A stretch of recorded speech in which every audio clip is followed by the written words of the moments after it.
Hi, I'm Stephen Ham from Archery Supplies. Today I want to compare the PSE 2020 nxt 33 versus the PSE 2020 Mach Stealth. Now both bows are 33 inches axle, and they're both very similar. In fact, they have identical cams. The limb angles are literally identical. Now there's one big difference. Well, there's actually two differences. The Stealth is about a pound lighter than the nxt. The nxt probably weighs around 4.7. This probably weighs about 3.7. And you can feel it as soon as you pick it up. Now I've been a huge fan of the PSE carbon bows because it's nice and light, they've got a nice draw cycle and very adjustable. However, I shot this one around the field yesterday and I did the review. And I came back and thought, well, what's the difference between these two? Because I shot really well with the nxt 33, but I didn't feel like I shot as well with the Stealth. And of course that was a field course and my sights weren't set, but I just didn't feel like I hit the same accuracy with the Stealth as versus the nxt 33. So one of the big differences I first looked at was the cams. Are these the same cams? And they are. So theoretically, the draw cycle should be identical. Now there's a big difference in the grip. This is your standard PSE grip. Now it's thinner in the 2020 Stealth version than the 2019 version. It's a thinner grip, more like your standard PSE grips. The nxt 33's got a rubber grip. However, I don't think that's the difference, because I think I could shoot the nxt 33 without the rubber grip and just shoot it as well. So I thought, well, is it the cams? And no, they've got the same cams, same let off, same poundage, same draw length. So I thought, well, is it my imagination? So let's do a review. So the first thing I did was, when I came home, I put them on the bench alongside one another to look at the profiles of the bows. Now the one thing I noticed was the brace height on the Stealth is about an inch shorter than the nxt 33. So the nxt 33 is about 7 inches and this is a little bit over 6 inches. So that sort of sent a message to me that the Stealth is going to be a little bit twitchier in the hand than the nxt 33, and probably the sight pin's going to move a little bit more on the Stealth and it's going to be a little bit less forgiving than the nxt 33. However, the Stealth is 10 feet per second faster because it's got the shorter brace height. So with that, I've got a chronograph here. I want to chronograph both of them. Now they should both be set at 60. The nxt 33 was set at 60, but it might have been adjusted down. But it is a 70-pound bow, and the Mach is a 70-pound bow. And I think when I tested this at 60 at 29 inches, the nxt 33, I think with a 327 grain arrow, I got about 290. Now I'm shooting my normal target arrows, which are VAPs with 140 grain point, so it should get around speeds of about 270.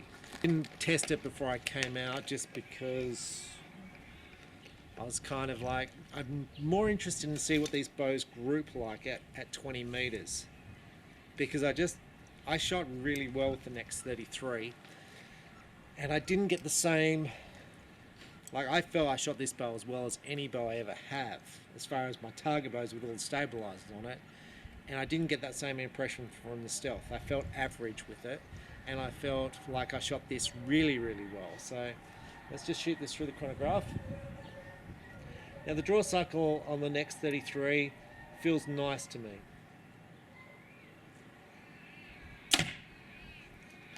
It shoots nice, it's quiet, there's no vibration, at a speed of 264. Now this is with VAP arrows, 29 inches, 140 grain points with pins in it. I can't remember the weight, but it's definitely more than 327. This is the Stealth. This should be 10 feet per second faster, it's 264. This draw cycle, even though it's got the same cam, same module, felt harder. Now it's a 6-inch brace height, so basically I've got 1 inch longer in the draw cycle, which gives me the extra speed. So this should feel harder to draw than the nxt 33. And it does. I mean, it feels much harder to draw.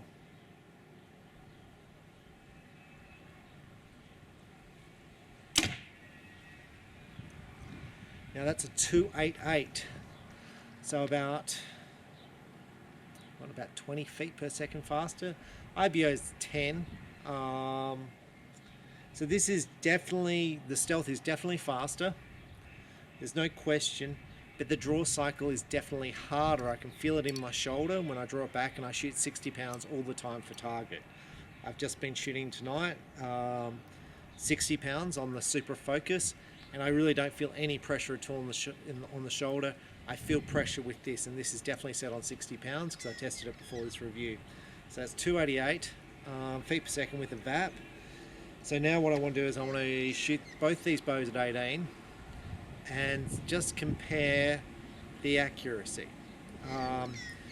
Because it gets to me when I'm looking to buy a bow, I love the Stealth for the weight. Like if I wanted a hunting bow and I was walking around the bush, I really like lightweight. I don't like a heavy bow. It's not great to be carrying a heavy bow in your hand all the time. And even for the 1 hour and walking around with a field course, a light bow is much better than a heavy bow. Now if you've got a caddy, like the girlfriend carried the bow for me, even the carbon bow was heavy for her. She was like, this is hurting my arm. So, and this is 3.7, one of the lightest bows made. So let's go and shoot it now and see the groups on both. Okay, so before I did this review, I looked at the 35 and it's got a slightly shorter brace height than the 33, which is interesting because it has the same limb angles. They've just changed the riser slightly. And I feel like I shoot better with the 33 than the 35 in the groupings. So it's kind of got me thinking, and I watched a review from Dave Cousins about Super Focus talking about deflex risers and being easier to shoot than the reflex risers, and that it's a type of bow he shot to shoot his world records, and it's where he had all his success. And I definitely find the Super Focus XL with the deflex riser a very easy bow to shoot. And I found this bow, the 33, really easy. So let's just see how this bow shoots.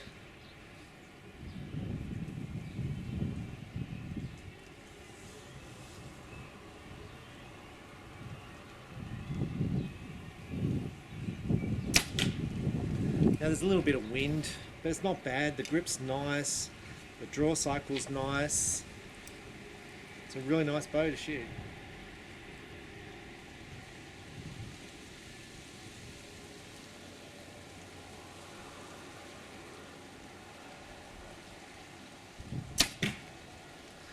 It's kind of, the next 33 is really interesting to me. I've got a friend in Utah, and he said he chose this bow for his indoor shooting and his hunting. And I thought to myself, wouldn't you choose the 35 or wouldn't you choose another bow? But I shot really well with this, so I'm kind of interested, and that's why I wanted to do this review comparing the Stealth to this.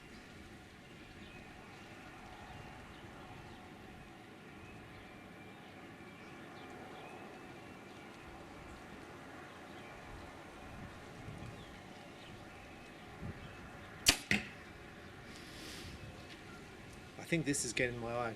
Either that or my eyesight's getting blurry. Right, just fire one more.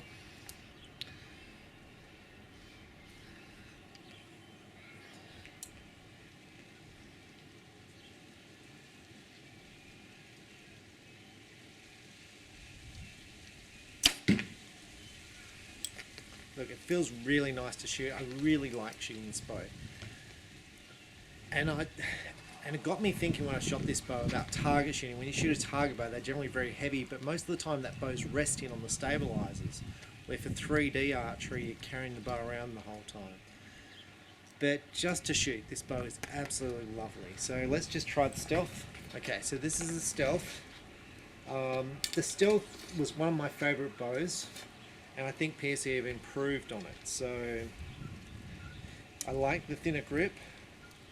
Their camouflage looks great, and they're both the same camouflage.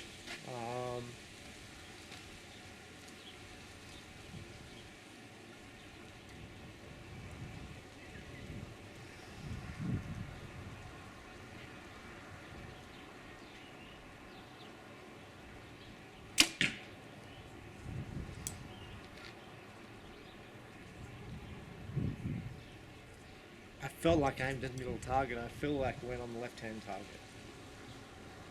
That just could be me being silly, but so with this bow, I definitely get more shaking when I aim. So I can see the pin moving more with this bow than the X33. Now this bow is lighter than the X33, and I'd expect the bow, because it is lighter, to have more vibration. The draw cycle is definitely harder.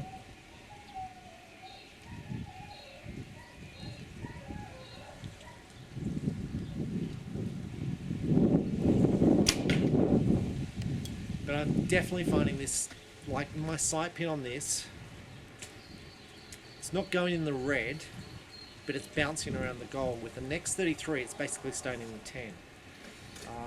The movement of the pin is much slower on the X33, and I think that's because of the weight of the bow. But I think it's also due to the brace height.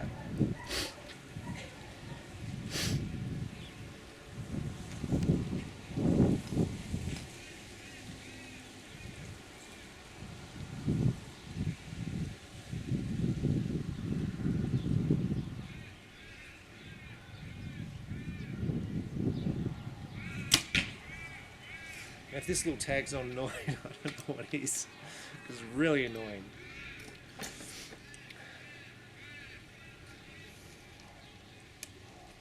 So the draw cycle feels much harder than the stealth. I know I've probably said that before, but you really notice it.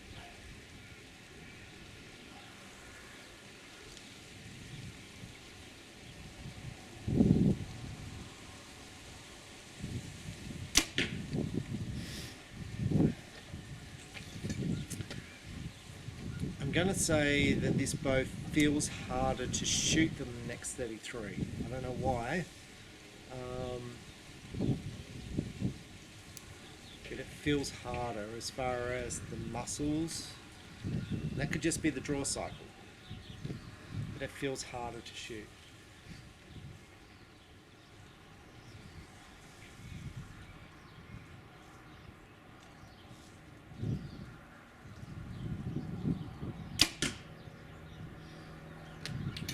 Fire one more. Like the bow's quiet. I'm going to say the X33 is quieter than this, but they're both very similar. The X33 is deader in the hand, but it's got more mass than the stealth.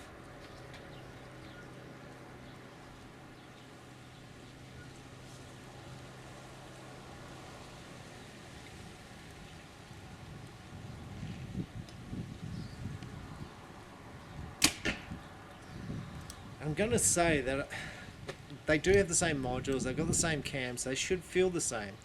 The valley on this feels longer, so I don't know if that's just in my mind or what. And when I get back there at full draw, because it's got 90% let off, I kind of feel like I'm holding no power. And after shooting the field course with it, I felt like I really want to shoot the low let off modules. So I've got more holding weight when I get that back there, because it kind of, one of my friends said, it feels scary when you're holding 6 pounds of physical weight back here to shoot it. It kind of, especially with the back tension, which has got to rotate around. So let's go and compare those groups and see which one shot better.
Okay, so I'm up here at the target.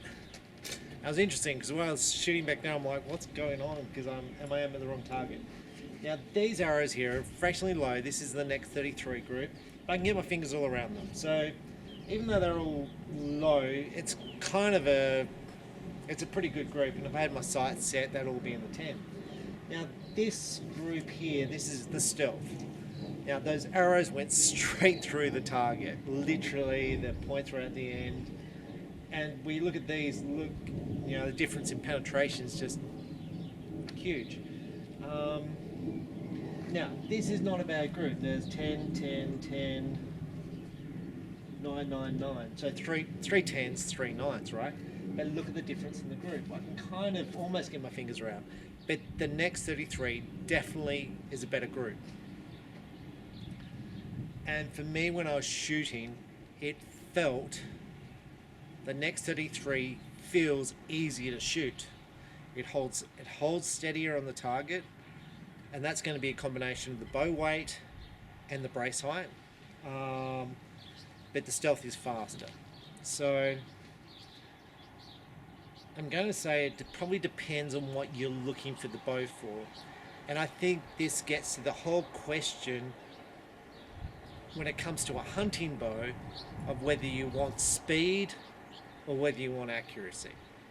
And I think it's very hard to get both. Now I've shot a lot of speed bows in the time. I pretty much own most of the fastest bows ever made. And they are definitely harder to shoot. And I feel like I'm getting old, and I feel like I'm going to more easy to shoot bows. And I feel like that was due to my age. But now when I go to shoot them, I'm like, actually, I shoot a lot better with the longer brace height. I feel riser design, more where the limbs are back further, I generally shoot better. I shoot better where the draw cycle's smoother. I shoot better. I would shoot this bow better with less let off. There are certain characteristics of a bow that I know I'll shoot better with. So pretty much when I shoot a bow now, I'm getting a sense of whether I'll shoot it well or not through the design of the bow. Now saying that, it's going to depend on how far you hunt. And when I say how far you hunt, how far you shoot things, if you're going to shoot an animal, how far you shoot back to. Because obviously if you're shooting groups like this at 20 meters and you only hunt within 20 meters, well, this is fine, I'm getting more speed, I'm getting a lighter bow. Now it gets to me another point, well, the Stealth bow, would I shoot better with the Stealth bow with weights on it, stabilizers, which come to the same weight as the next 33? And I don't know the answer to that. Now I'm going to say also there's one of my customers has got a Stealth and he's got a target bow, and he shoots about the same scores with his Stealth bow as his target bow. I'm talking indoor scores. I think he shoots 295s with his Stealth with a hunting stabilizer, and I think he shoots about 297s, 298s with his target bow. This is just from the top of my head. I mean, the scores are very impressive for me with the short axle bow compared to his target setup. But for me, I definitely found the next 33 easier to shoot. I found the draw cycle easier. And I found a lot less wobble with it, which would result in me shooting further. Now if I was having to range the bow, I'd want it faster. So if I had to judge distances, I'd probably want faster, but if I was shooting marked distances, then it makes no difference as to the bow's speed. So I don't know if that helps you decide. So for me, when I'm looking at a 3D bow or a bow to shoot field with, I like light, I like smooth, and as much as I like the Stealth, I'm leaning towards the 33. I like the rubber grip. I just find it comfortable. I find the bow very comfortable to shoot. And I think I'm liking the whole metal riser stability aspect. When I say stability, it's just rugged. I could throw it down on a rock and it's going to be okay. Saying that, I've always been a huge fan of the Stealth. and the carbon bows from PSE. And I'm probably less of a fan of other carbon bows because they have the same weight, the same mass as other aluminium bows. So I'm like, well, what's the advantage of the carbon bow? But with PSE, there's a definite advantage of the carbon bow, and that's mass weight. So with that said, I don't know, because with my hunting bows, I generally like quivers on them. I like to put stabilizers on them, and I like to keep the weight down. But with the next, I'd probably shoot without stabilizer. Anyway, I'm Stephen Hand from Archery Supplies. You're always best to check out a bow at your local shop. But when comparing bows, check your pin and see how much it physically moves on the target. Check the draw cycle, even if it has got the same cams, because they sometimes feel different. Because a bow with a bigger brace height, you're basically doing less work, so there's less working area in the draw cycle. So anyway, interesting review for me. Anyway, thanks for watching, and the more you shoot, the better you shoot. Thank you. Bye.